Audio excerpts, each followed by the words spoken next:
So thank you to everyone for being here today. My name is Allison Hurd, and I am a proud board member for the Women's Rights Alliance for New York State, and also so grateful to have many of our board members, our executive board members, as well as our president, Susan Lewis, who is here today. And so grateful that we also have Nancy Baird Brown, who is actually hosting our talk for today, but she is also a board member. So again, this event is hosted through the Women's Rights Alliance of New York State, and so we want to welcome you all for being here today.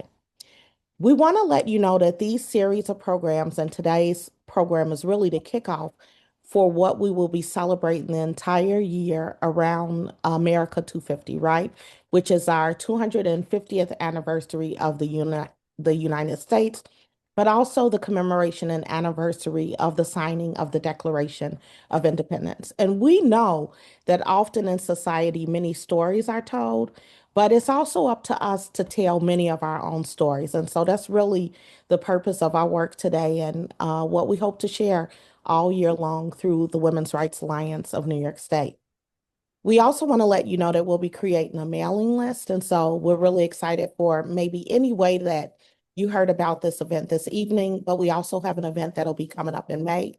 That program is actually a panel discussion, Lift Every Voice and Vote, and sort of a play on the Lift Every Voice and Sing. But we will have different voices. We'll talk about often the invisible voices and the importance of voting this year more than any year. We'll also, as we continue to go through the program, we will add to the chat our website for the Women's Rights Alliance of New York State. So we'll encourage you to take a look at our website. That's also a place where we'll be having information about different programs. And if you haven't done so already, we would encourage you to follow us on Facebook, on Instagram, or on LinkedIn. Um, we are a nonprofit organization. And so if you find that you also are drawn to any of our programs, we do accept donations. And there are also ways that you can find out that information on the website as well. So with that, I am going to begin by sharing a little bit of information about our guest speaker today. So our guest speaker is Nancy Baird Brown. Baird Brown is a retired elementary school teacher whose passion for women's history was fueled by growing up in Johnstown, New York, where Elizabeth Cady Stanton was both born and inspired. She is one of three original incorporators and the current co-chair of the Elizabeth Cady Stanton Hometown Association. She served for 9 years on the board of the National Collaborative for Women's History Sites, 5 of those years as the chair of the National Votes for Women Trail. She currently serves on the boards of both the Women's Rights Alliance of New York and Monumental Women. She was the co-curator of an exhibit about Miriam Leslie at the Saratoga Springs History Museum, and she is the proud mom of 3 daughters and grandmother of 2 granddaughters and a grandson too. We certainly don't want to leave him out. And so with that, we want to welcome, and please help me to welcome Nancy Baird Brown. Well, good evening, everybody. I am so delighted to be here with you to talk about a subject that I find fascinating, and I'm hopeful that you're going to find fascinating as well. Before I start, I have a quick question, and I also just want to thank Allison so much because, in addition to that lovely welcome, she is serving as like the tech wizard. We did do a trial that worked really well, and of course, tonight we had to reconfigure everything, and she is amazing. So I'm very grateful for her. So, thanks to her wizardry, I have a question that I want to ask you that you're going to be able to do a quick vote on. And I'm wondering if you can tell me if you have heard of Frank Leslie before. So, I believe Allison's going to display a poll so you can do a quick vote and just let me know if you've heard of Frank Leslie before.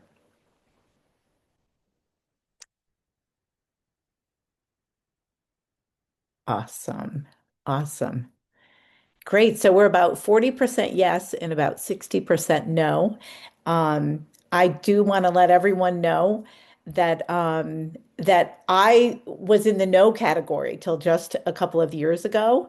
So that's why I'm so excited to be bringing you this information. For those of you in the yes category, if you find something that I have left out, please jump in and share it so we can all learn.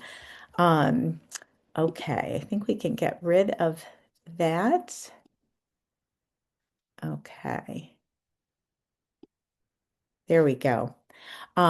So Allison, if you have an opportunity to start our first slide,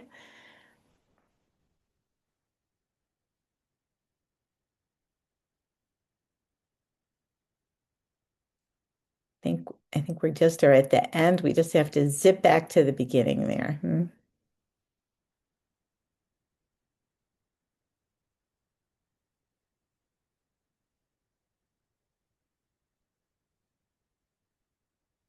There you go. So as you can see, as we bring this up, we've entitled this Frank Leslie Buys Women's Votes. So that's the theory I'm going to try and prove in this talk tonight. So Allison, if you go to the next slide, I'd like to introduce Frank Leslie. Maybe not who you expected.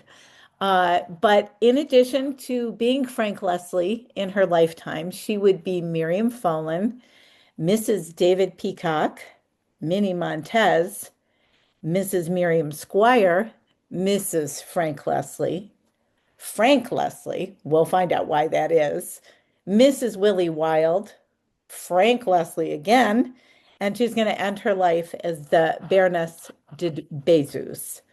So, thanks, Pat. That's great.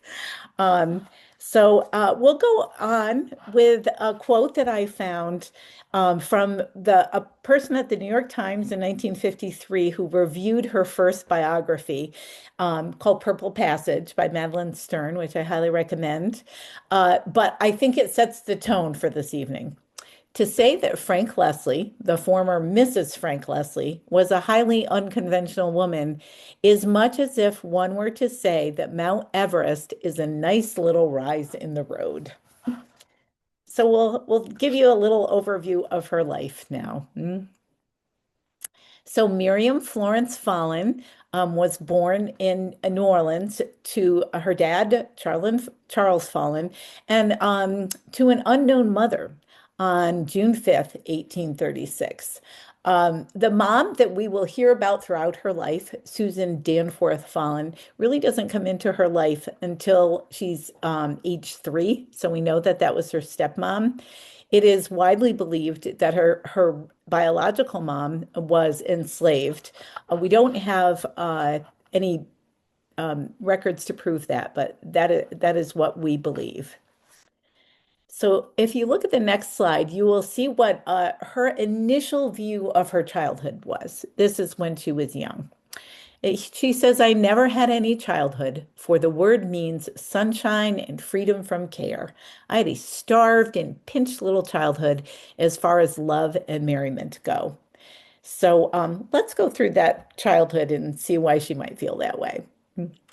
So she moves after she's born in New Orleans to Manhattan at age 1. Age 4, she's going to move back to New Orleans. She's always attends public school, and she feels that that commitment to her education developed her self-confidence, which you will see that she possesses as she goes through life. She's always cheered on by her dad, who is writing her letters all the time, saying things like, my daughter, cultivate your mind, continue to be the wonderful student that you are. Allison, I'll ask you to go forward. The reason he's writing her letters is because he's not there. He's off to find his fortune, and it will take his whole life to look for it because he's never going to find his fortune. He's always off doing that, and that leaves Susan and Miriam to fend for themselves. When she's 10, they're going to go to Cincinnati for a while to visit Susan's family. Age 12, they both move back to New York City. Susan and Miriam are running a rooming house in the Bowery, if you can believe it, and it offers apartments to single men for a week or for a day. Wink, wink, say no more. So this is how much self-awareness this woman has. At age 14, she petitions the court to make her uncle Adolphus, who was her dad's brother, her legal guardian. So she had someone to look after her. He does. He agrees to that. And for 2 years, he takes over financially. He sends her to a school uptown and he gets her language tutors. Miriam is an excellent student. She learns 4 languages. When she's 16, though, she and Susan moved to a tenement in even a worse neighborhood. So at this point, she has 2 choices in life. She could do factory work for 75 cents per week, or she could be a freelance woman of the night for $5 per night. So this will be the first of many good business decisions that Miriam makes. So what I love about Miriam is that she is an excellent marketer. So later in her life, she really doesn't find that the actual story of her youth is serving her very well. So she takes a cache of reporters and goes to New Orleans to show them the place that she was born. So she tells them the story. She was born in a mansion in New Orleans. She was nursed by a dear old mammy. Until she was 12 years old, she was raised partly in the city and partly on a plantation. She was brought up by genteel parents. She learned social graces from her Bostonian mother, and she learned world culture from her prominent cotton broker father. So she's 17 now. One thing that you will learn about Miriam is she loves jewelry, and that started very early. David Peacock is a clerk at a local jewelry store. David sometimes loans some of that beautiful jewelry to Miriam to help with her work. And Miriam, in return, is able to pay him back in a way that he finds suitable. So, to give you an idea of how smart Susan is, um, Susan goes and finds David and Miriam together one night, and she brings a sheriff with her. And so she says, Mr. Peacock, you can marry this girl who is only 17 right now, tonight, or I'm going to have you arrested for criminal seduction. So David chooses the marriage route. They never live together. They never speak again. And he has the marriage annulled after 2 years. However, Susan is so smart because she has just taken her daughter, who was a woman of the night, and made her into a married woman, which was much more respectable in society at that point. So things are not good at the end of that 2 years, though. Um, it's rock bottom. It's rock bottom for Susan and Miriam, and they don't have another card to play for the first time in their life. So, as luck would have it, Miriam has a half brother named Noel, who her dad, Charles, had with another woman, and he has gone west to find his fortune. What he found was Lola Montez, who was the star of the stage around the world, specifically noted because she danced the tarantella, which was a lovely, suggestive dance. So he falls in love, he becomes her business manager, and they go out on a world tour. Well, they're coming back on a ship to the US, and Noel slips, falls, is pushed, jumps into the ocean, and drowns, unfortunately. When Lola reaches port, she is bereft. And she goes and finds Miriam and Susan, and she says, I am so sorry. She feels so guilty over the death of Noel. She said, "What can I do for you? What can I do for your family?" And she lays her eyes on Miriam, who is beautiful, just a beautiful girl. And she says, "You can become an actress with me. We can be the Montez sisters. I will teach you everything I know, and you can be my protege." And like that, their fortune switches. So, sure enough, Miriam becomes Mini Montez, and she and Lola go on tour, and they are delighting audiences in Pittsburgh and Providence, in Albany. This is the Green Theater, which is one place that they actually played when they were on tour, and she attracts a lot of attention from all audiences, but specifically from a senator from Tennessee who's married, but also is able to buy her a home in New York City.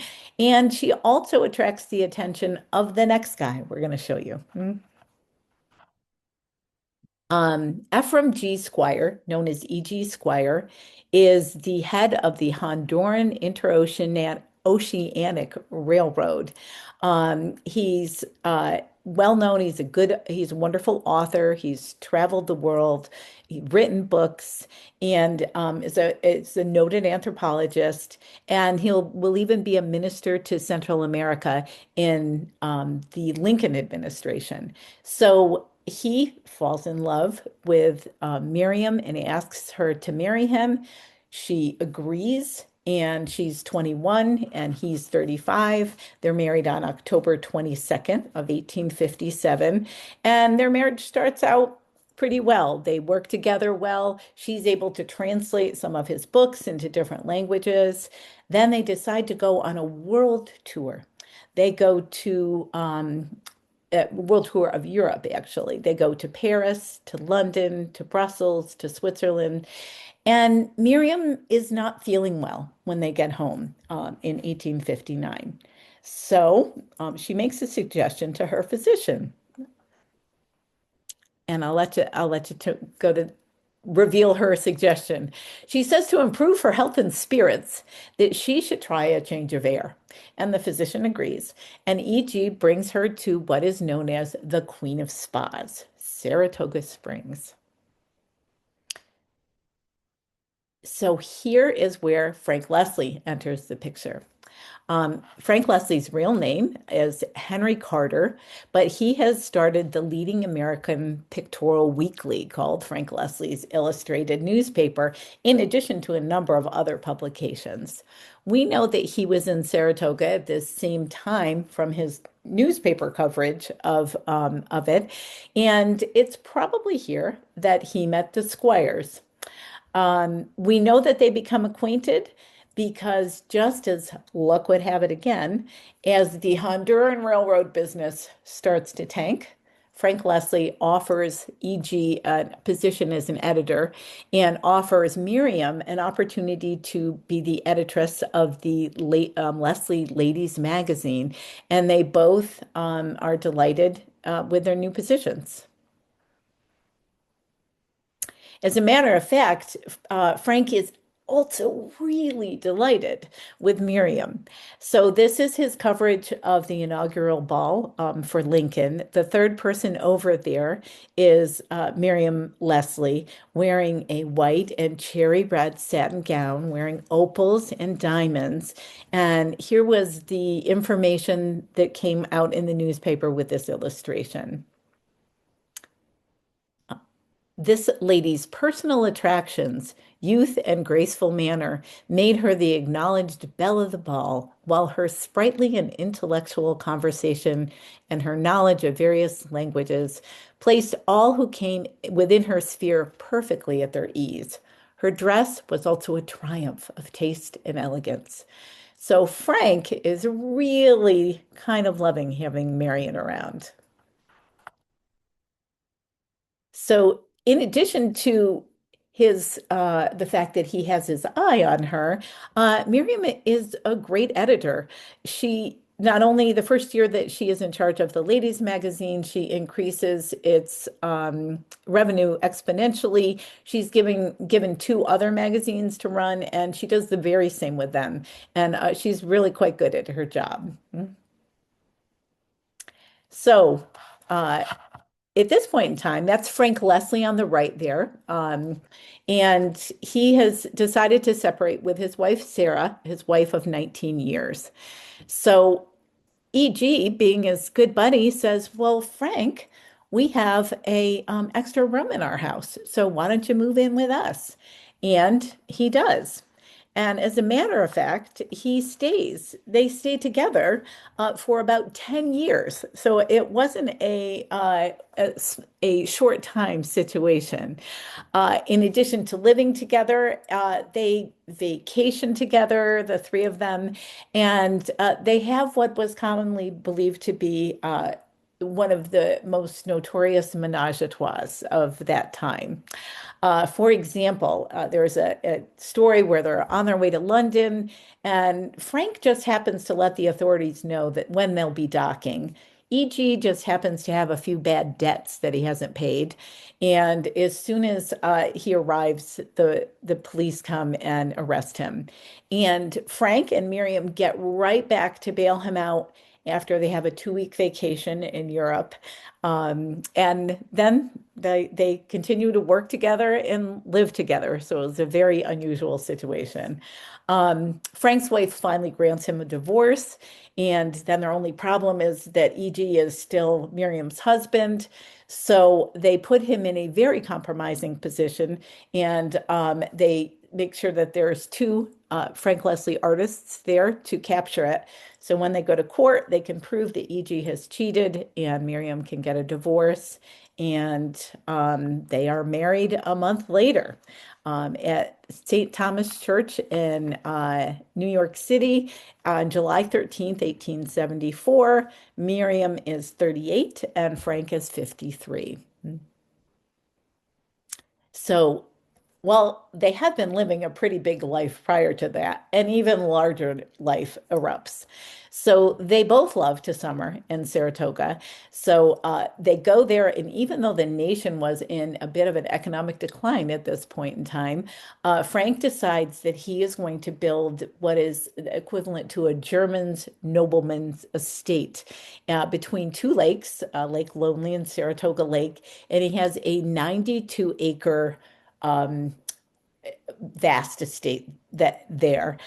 Betsy Priolu, who wrote Diamonds and Deadlines, which is the second of the biographies, which was just written a few years ago, which is excellent, by the way, says that they fitted interlaken, which means between two lakes, with their Saratoga Springs estate with such magnificence that it became a must-see destination for visitors who viewed the grounds from their tour boats.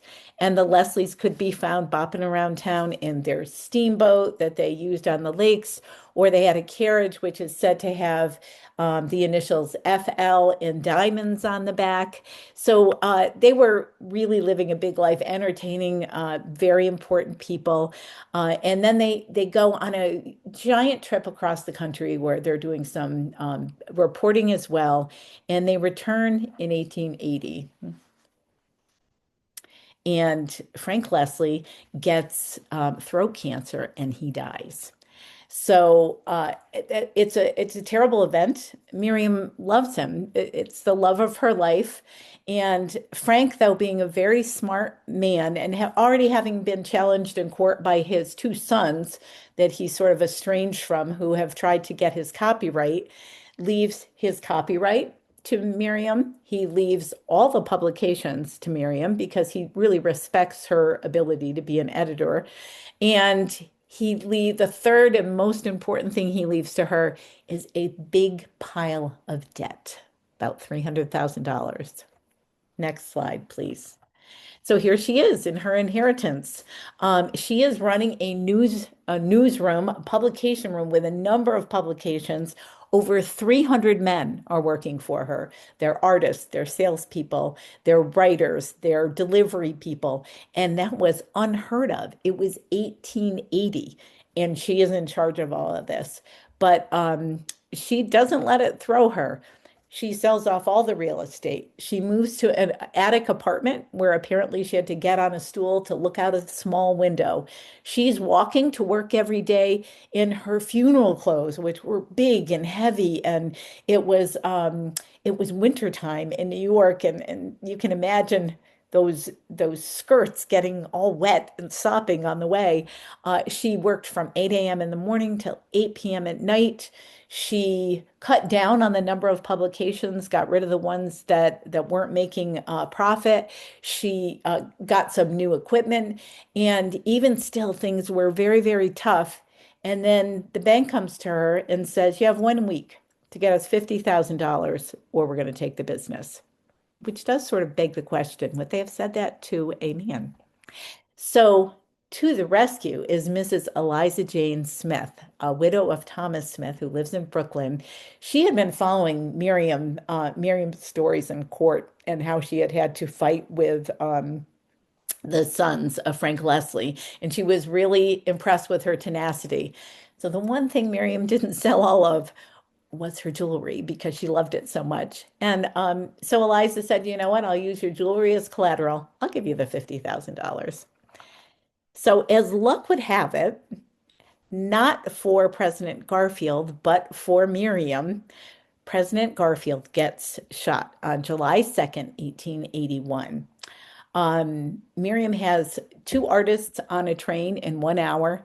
When they get back at midnight with their sketches, she feeds them sandwiches and champagne for the rest of the weekend. And by Monday, she has a pictorial version of what happened um, on the newsstand. Other papers had reported what had happened, but she was the first one with illustrations. So it's not going to be very long, unfortunately, for President Garfield, and he's going to die on September 1st. She still had artists that were down there capturing all of this, and but her paper had already was just finishing getting printed, which was just a lot of money at the time. And she famously said, "Stop the presses." And she is actually credited with coming up with that phrase, "stop the presses." And she said, "I don't care that the paper is printed. This is too important. We have to cover this." She starts over. She gets her artist's rendition. She starts over, and she has puts out the only publication that has illustrations of the president on his deathbed, as you can see here. And in 1 month, circulation goes from 33,000 to 200,000. And she pays Eliza Jane Smith back and she turns a profit and she becomes just the toast of Publisher Row. So also, she was called the Empress of Journalism. You can see her here. If you look carefully, she's sitting at that desk, and that's what her office looked like. I love in the next slide, I want to point out something important. She moved to the building that we'll see in the next slide. And if it's really very small, but if you look over on the right above the first floor, it says Mrs. Frank Leslie, publisher. And she puts that right on their building on Bond Street that she rents for about 4 or 5 years. And I know it's hard to see, but she's got Frank Leslie's name on the top, and there's a flag that even says Frank Leslie. So she is living into this great new fame that she has sort of found for herself. So there are going to be more chapters in her life to follow, though. She certainly made her name a name for herself in publishing. When she's 55, though, she remarries and she marries Willie Wilde, who is aged 39. He is Oscar Wilde's brother. And she has met him in London at his mom's house. His mother was a good friend of hers.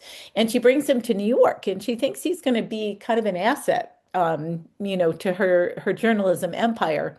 Um, What happens though is a few months into it, Willie loved the club scene in London. And so he sort of brought that lifestyle with him to New York. And there is an interview with Miriam where someone calls her Mrs. Wilde. And I'm paraphrasing here, but she basically says, no, don't call me by my husband's name. I have vowed not to use his name until he develops at least one whit of the journalism skill that I have. So it was only 6 months later, she returned him to his mother in London and said, yeah, I'm done, and started divorce proceedings. She did love to travel. She loved to go to Europe. So she leased out the business. She was getting older.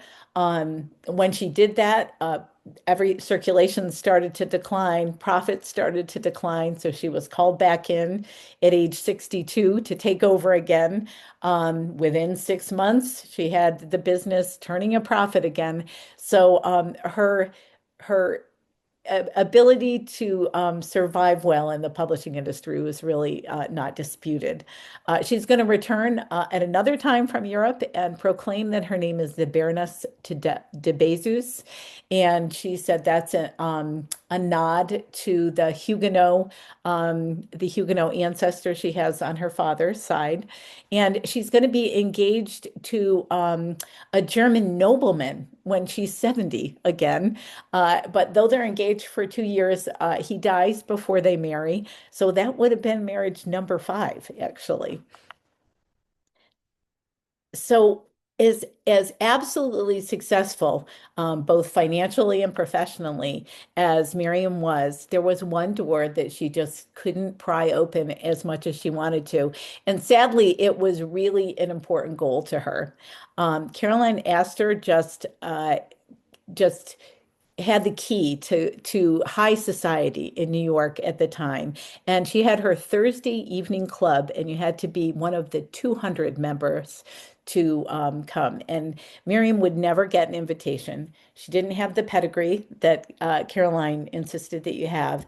She had been married 4 times, and she certainly didn't behave in a way that Caroline would have always approved of. So, not to be dissuaded, just what Miriam always does in this case. And she says, well, I'll invent something new. And she did. And she comes up with Thursday salons at Miriam's. And if you look very carefully, the third person over from the left is Miriam. She's holding a small dog. And it becomes quite a big event in New York as well.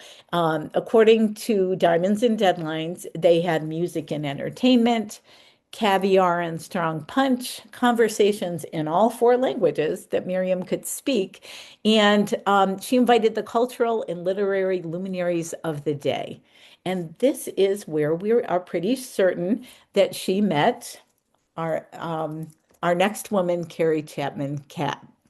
So she admires Catt, which is very interesting since she is obviously just a leader in the suffrage movement.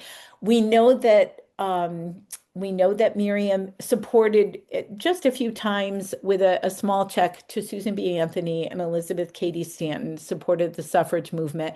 She certainly lived equality for women, but she was not your average suffragist. She loved her makeup, she loved her jewelry, she loved high fashion, and regularly spent great deal of money on all of those things. So it wouldn't seem that she would be drawn to hanging out with the suffragists, but she did feel that she admired her, and she said she conducted herself with a great deal of dignity, which certainly was true. And so we know they have some correspondence, which I'll show you later. So this can be found in the Library of Congress. Here was a letter that Carrie Chapman Catt sent to Miriam saying that they've got this $10,000 campaign that they're working on, and could she at least spend 1,000 or maybe even 500, and they would really appreciate anything that she could send. Miriam's response, you'll see in the next slide, And not to bore you, but she basically says that she won't bore you with the tale of her stocks and bonds. She says that her health isn't really that good, that she's always sending back the concert tickets that people are sending her, and she absolutely has to keep her money for her own needs, and she will do what she can afford. And then she ends by saying, however, you have now understood exactly how I am positioned, and you have more momentous work to do than to listen to my weak complainings. So, with the best of good wishes, believe me, always devotedly yours. And she signs it, Frank Leslie. This comes with a check for $100 towards the cause. So Miriam dies at age 78. What I love about her obituary in the New York Times is they do give her credit for rescuing the Leslie estate. They talk about how she had inherited $300,000 of debts. You'll note that it says she is age 63. She was not. She was 78, but she told everybody that she was much younger. And will read in the obituary the story of her life as she told it in later life, which is really very interesting. So you can imagine after this last correspondence that Carrie Chapman Catt has had with her, that when Catt gets a call from William Cromwell, who was a noted lawyer at the time, and he said, I'd like to come and talk to you about Mrs. Catt's estate. And he comes and he says, the majority of her estate has been left to you. And honestly, Catt is not excited. I mean, she asked Miriam for $500 and she only got 100. And all she can think of is, oh my gosh, everyone's going to fight me on this. I'm going to have to spend money on lawyers. And she really sees this as more of a headache than anything else. Miriam, some people thought might have been not as with it in her later years. But I think this proves that that wasn't the case. She has two executors in her will, and one is William Cromwell, who is her lawyer. He knows who she left money to, but he doesn't know how much money there is. The other executor is Louis Kramer, who is her business manager in Saratoga. He knows how much money there is, but he doesn't know who she left it to. So I love that for her, for Miriam, that she still makes headlines. She's still making headlines after she dies. And if you wouldn't mind moving to the next slide. Mrs. Frank Leslie left a fortune to suffrage. So finally the two of them get together and it becomes known that it's almost $2 million that she has left to Carrie Chapman Catt. In 1914, $2 million. Well, Mrs. Catt knows that this is going to be, people are going to come out of the woodwork, and they do. If we could go to the next slide. Certainly anybody who is ever related to her maintains that they should have gotten some of her money. But this is from Louis Kramer. This was a judgment that came out that said, okay, no, you know what? You were paid for your services because he thinks he made her all this money. He should have had the money. And where the little arrow points to at the end, this is how he ends his arguments with the judge. Had she even remembered me by a slight token and left the bulk of her fortune to some worthy charity, I would feel very differently. So that's what Lewis seems to think of women's suffrage. The other thing is that she leaves it with no strings attached to Carrie Chapman Catt. And she writes a very specific will, which can be found at the Library of Congress. And she leaves a couple small things to a niece and a few other people that are important to her in her life. She leaves Louis Kramer's wife the diamond that Frank Leslie had given her. Louis doesn't seem happy with that. But she said, the rest of it, I really want to go. I want it to go towards women's suffrage.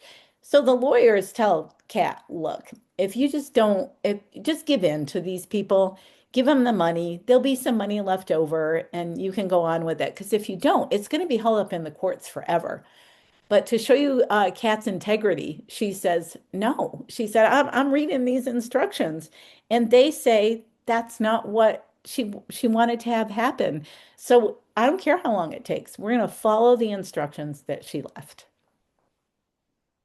And so she creates the Leslie Women's Suffrage Commission. And if you want to go on to the next slide, it gives her objectives to have a Bureau of Education established to share the principles and operations of women's suffrage, to lend assistance to auxiliary operations, to assist NASA campaigns for the federal amendment. And I love how broad this is, and to extend suffrage to foreign lands, if you don't mind going forward. So, obviously, this happens in 1914 and 1915. Suffrage will be voted down for women in New York State. But the first amount of money she gets is going to be $500,000 that is going to come to her in February of 2017. So we are just starting the 1917. And the campaign for women's suffrage again in New York State is just getting into full swing. So Kat does talk about in some writing how delighted she was to be able to write those checks to get the campaign going. And it was her opinion and the opinion of many that if New York State, as you can see from the suffrage map there, well, women could vote, as I'm sure everyone here knows, in the West. It was widely thought that when New York State got the vote, that the East Coast would follow suit. So one of the things they did was come up with publications like The Woman Citizen. In the masthead of all the Woman Citizens, it does say the Woman Citizen is published weekly by the Woman Citizen Corporation in the hope that it may prove a self-perpetuating memorial to Mrs. Frank Leslie's generosity toward the cause of women's suffrage and her faith in woman's irresistible progress. This will be sent to legislators at all times. And right through the passage of the 19th Amendment, we know this because some legislators used it to fight for suffrage, some used it again against, and that was all written into the congressional record. So it was very important. Next slide, please. So the commission is going to start in March of 1917. She calls the first meeting after that first month after she got the check, and it runs until October 1st, 1929, which another difficult time. But at the conclusion, the directors say that the Leslie Fund, carefully administered, had brought the final victory at a date much earlier than would have been possible without it. So, in my opinion, that proves that Frank Leslie bought women's votes, and the commission was run meticulously, and all the ledgers and what they spent and all their activities are all noted, all available in the Library of Congress. So they really did an outstanding job with this gift. So these are my references. I really, if you want to know more, Diamonds and Deadlines and Purple Passages were just both two excellent books. As I said, you can find the commission report at the Library of Congress.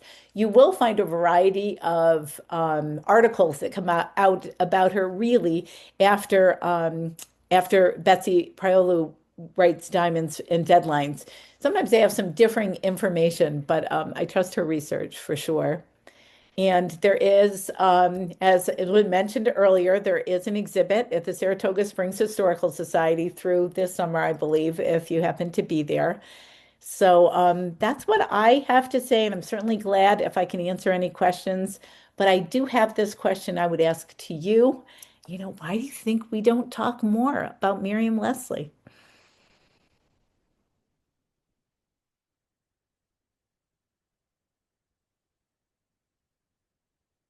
Any thoughts or any questions? I'll look in the chat here.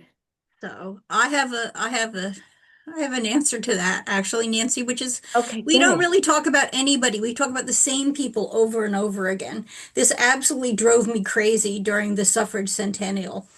I mean, I'm not going to rant, but Susan B. Anthony, they died. They did not succeed. The women who did succeed are much more forgotten than the women who didn't. And is that because we don't want to talk about the tactics that succeeded? I'm not sure. But I think it's really important that Miriam Leslie left the money to Catt, and that when I talk about Catt, no one has ever heard of her, Interesting. including history professors. So if they've never heard of her, certainly they haven't heard of Miriam Leslie. Yes, Yeah. yes. Well, that is probably true. Any other questions? I actually have another question since I'm Sure. on a roll here.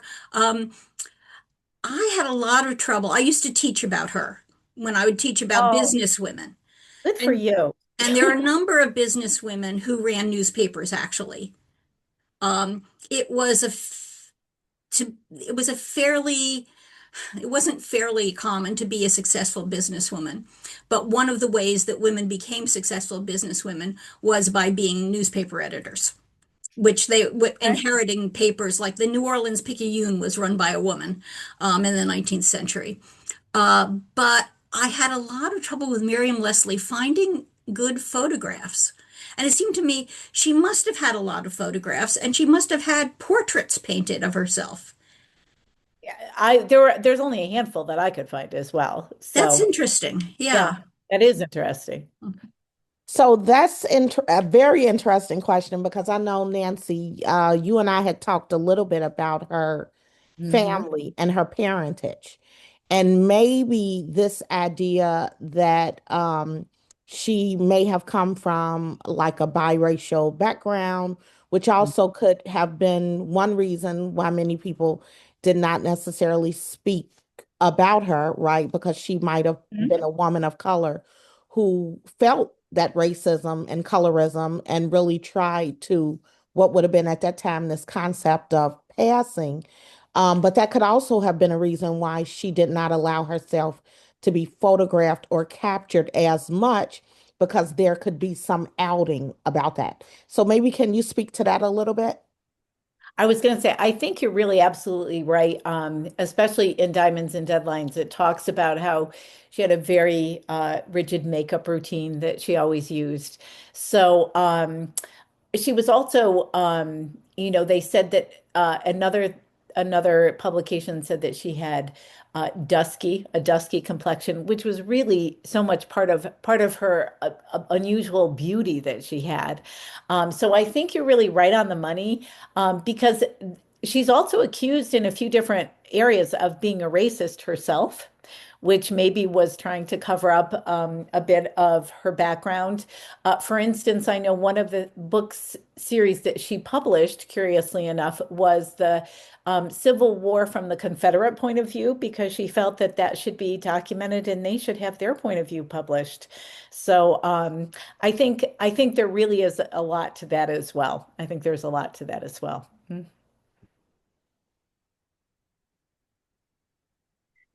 Oh, good point. It is confusing, Emily, because of the Frank Leslie and the Mrs. Frank Leslie, which was why we specifically had the title with Frank Leslie and then the woman's picture. So you're right about that. Um, So did she legally change her name?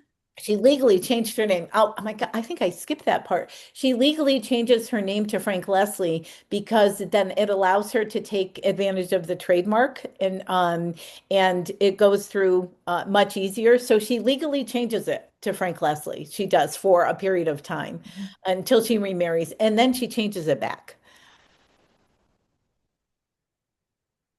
Go ahead, Emily, you have your hand raised.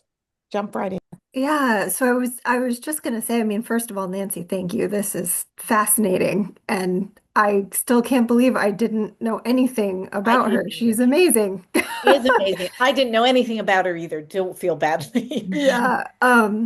But it's really interesting. So I was just at the Popular Culture Association conference, and one of the folks in my area presented on a Chicago publisher named William Henry Lee, who would have been rough contemporaries with Okay. Mrs. Frank.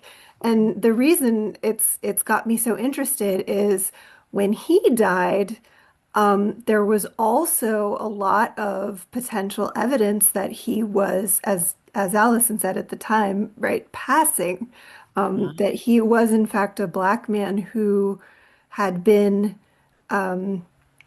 passing for most of his professional career and would have been one of the very few, except now I know Mrs. Frank Leslie was probably another, right? Black people who managed to forge a successful career in publishing. mhm.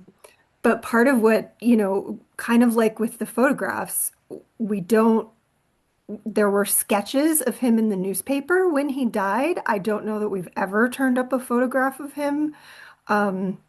That's such an interesting idea. That really is. Yeah. Isn't that fascinating? Yeah, it really is. And that does seem like that could be the very reason. Mm, that's a great point. Thanks for bringing that up. I will say, I'll jump in one to say thank you, Nancy. We're going to thank you again. But just so grateful that we also have some time to ask a few questions. I will tell you that one of the things, even as you're going through the different spouses, I was kind of telling myself, okay, what number is this? And then I would write down the age differential, which was normally about 14, 15 years, right? For Right. each one until you got to Willie. And I love the name Wild, Willie Wild. You just have to have some fun with that. But I Right. love the fact that that was the first relationship she was in when she was older, and then he was younger than her. So I said, "Oh, great," because I want to see her get some benefit from that. But thinking about 2026, right? Because nationally we have this conversation about age discrepancies, especially when we're looking at male female relationships, right? And how there has often been not just the relationship, but sometimes what might be this predatory perspective. And at that time, 17, even though it was young, it was much older than some girls who were married Sure. or in relationships at 13, 14 years of age. And so I don't remember you mentioning the age of the husband when she was 70 years old. I don't know if you can provide a little information about that, but also just in general, maybe some of the thoughts on that and the fact that when she got divorced, she could still come from those relationships and keep her money and her assets. I thought was also very interesting. Yeah, that is a really an excellent point. And I'm thinking from the time she made her money, um, Willie Wilde did come from a very wealthy family. So I suppose she didn't have to worry about being, taken from that. The they did point out, and I looked back and I've read it once, but I was unable to find it when I was looking back. I just know that the last guy was a German nobleman, and I don't know, maybe Susan knows his name. And they said that actually they kind of people sort of didn't really believe the Baroness part. And they said, however, had she been able to marry this guy, she really would have had like an official title because he was a nobleman in Germany. He was her right about her age, I believe, or just a little bit older. And it is said that she wore a key that he had given her on her belt for the rest of her life. So that's all I know of that story. But that's a good point. Those are all really good points. And I love learning about the other people in publishing around this time that I was unaware of. So thank you. And I just want to thank you, Allison, for all of your technical help. It was terrific. And thank you all for being here and for listening and spending a little time together tonight. I have one Nancy, that question. was wonderful research. Really wonderful. Much Oh, more than I knew.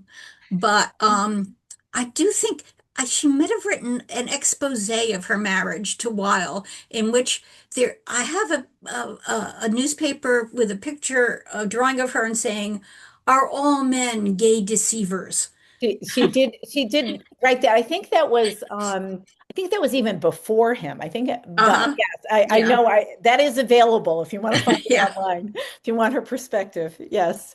And before we end, I know that Jackie had just mentioned that she has one more question. So maybe we'll round out and Jackie, let you be the Mhm. last question. Okay, my question really has to do with when she asked her uncle to sort of step in and be like her guardian. Yeah. I'm just curious as to why her stepmother would allow that, or if her stepmother just sort of stepped away. I think because they had no money, and he was offering her an uptown education at the time. I think that they were just in always struggling financially because Charles never succeeded, and they were really on their own. So that would certainly be my guess, Jackie. Okay, and in addition, I don't mean to keep you long. It No, was great. This was a great, I love this. But the other thing I wanted to know, what happened to her father? yeah, he never succeeds in anything. I do know that. And I forget at what age he dies. They don't ever really see him again after I think she's about 10. But great question. Thank you so much. Thank Well, you. thank you to everyone. I think Nancy is willing to maybe put her email in the chat in case you have questions I or will want to do. follow up. We do appreciate you. We put the links in the chat for our Women's Rights Alliance in New York State. Again, we have another program that we'll be personally inviting you to on May 21st.